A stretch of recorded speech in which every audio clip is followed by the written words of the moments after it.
Let's give credit where credit is due.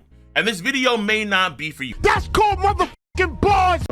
If it's not, then simply skedaddle and have a nice one. If it is, hit that thumbs up button, because we have to give credit to a man, a myth, a legendary dude in the One Piece anime industry who has low-key done some of the best scenes in One Piece anime history. Unironically, scenes that have stayed in the minds of men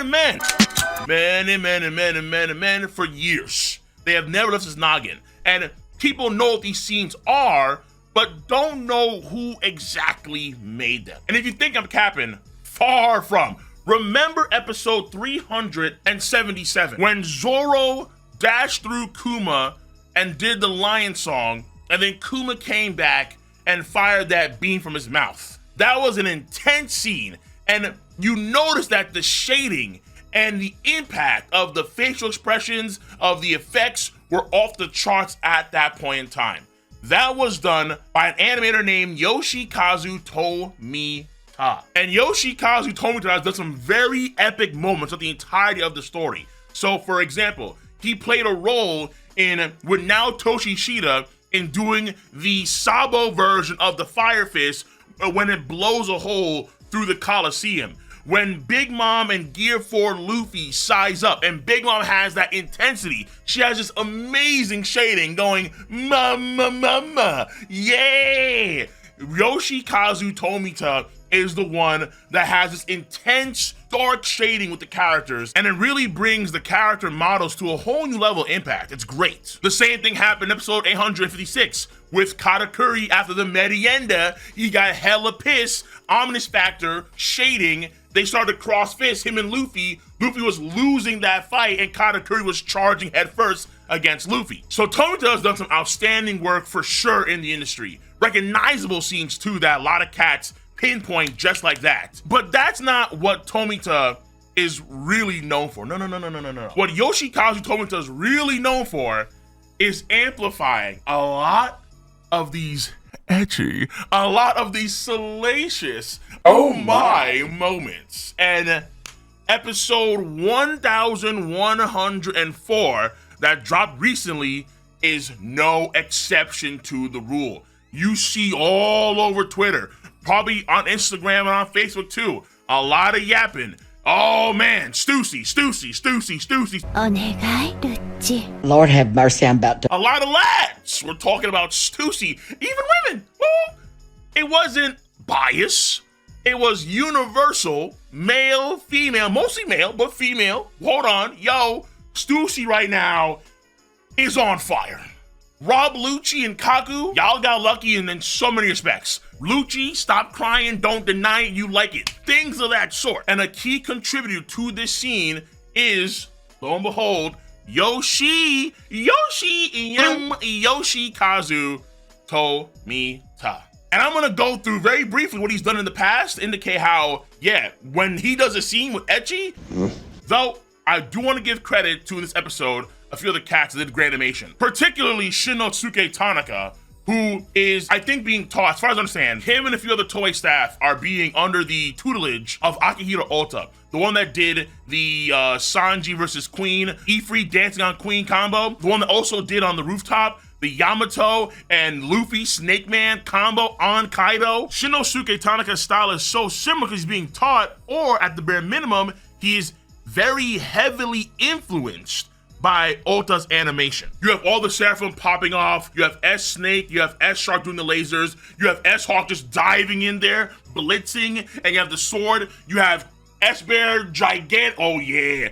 That was a very, very damn good scene for sure. And most folks would probably say the best animated scene in the episode. Also, Matsuda Kizaki in episode 2, doing things like Kaku's awakening transformation form in the smoke, and then also Kuma in the smoke with the purple eyes, doing that one attack on all those Marines. So there were some very damn dope scenes here there for sure. But at the same time, I think again, even though we can argue that the best animation wasn't necessarily done by Tomita, it's his scene that got the most talked about, where Stussy avoids Rabuchi Shigen, and then she's stopping, walking real slow onto that lipstick, sea stone, grab, boing, boing effects. Oh yeah. Yap, everywhere. And you could argue it was only inevitable, since he has done hentai-worthy scenes in the past, and in the past, let's say before social media really took over the way it has now, these scenes still got a lot of eyeballs and people were talking about them, for sure. The last one that comes to mind is actually named One Piece filler for Whole Cake Island, where the Sunny Go gets stuck in the syrup on the way to Whole Cake Island from Chocolate Town in episode 790. And then there's a moment where Nami is running from all these ants, and it's just zoom in, focus, bounce. That animation has been reproduced so many times online. Just Nami running, and then just, you know, flubbering, baby. Yo, do a little dance. Oh my God. And even myself, back in the day, I had those reproducing other characters, like with Robin and Viola. Cats know. That was back in the day. And yes, I still have those. But the idea is that that scene made a very well-known Nami GIF. Very well-known. The same thing also goes for One Piece Episode 0, not for Strong World, but for Film Gold. One Piece Episode 0, version 711, where it's essentially the episode where you have Luffy and Frankie doing sumo, but it's obviously, clearly, mostly known for Robin and Nami having a volleyball match. Yeah. You guessed it, Yoshikazu Tomita. Oh, this guy, people don't understand, whether you like it or not, whether you can handle it or not, this guy has been around the business for a minute now, and a lot of these famous, well-known ecchi scenes that are, again, damn near hentai worthy, he has been the one to do them. And the intensity that he brings to a lot of these epic moments, like with Zoro and Kuma, Luffy and Big Mom, Luffy and Katakuri, he brings with the bouncy activity, and he does not skimp. We even go before that special to the One Piece Glorious Island, where Nami has that infamous rainbow bikini. Oh boy. And she's doing the warm-up stretches. Oh boy. And she's in the pool. Oh boy. Oh man. Oh jeepers. Yep. You guessed it. Yoshikazu Tomita. He's the one. The saying of legend. He is the lurking ecchi legend of the One Piece anime. And if you didn't know, now you know. And it's funny to see so many cats on Twitter talk about the Stussy scene 7, 8, 9, 10 years ago, where anime wasn't necessarily as talked about as much on social media. He was also very likely making guys talk, yap, in their friend circles on Facebook. Yo, this scene, that scene, that scene, that scene, damn. Hey, yo, save that GIF, bro. Save that. Him. For all the old head dudes. We need to give credit where credit is due. Later on, during this arc or next arc, who stays gonna come back and do more of the good stuff? One can only hope, because there are so many damn opportunities. Maybe it's gonna be a Robin or a Nami or a Lilith, who knows, right? Who knows? But when he pops off, more often than not, a lot of people are gonna be talking about it. Episode overall, I thought it was a good show. I ain't lie to you, all right? I thought it was a good 7 out of 10. My reaction happened first on my Patreon, link in the box below. And now you know. You're welcome.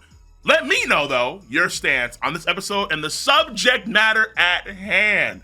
Yes, this video probably demonetized, but please spread the good word, all right? Help spread the message to all the lads and ladies, mainly lads, who didn't know we're a source of a lot of their... So on that note, rate the video, comment, and subscribe. I'm gonna catch you guys on the flip side. See you. Bye-bye.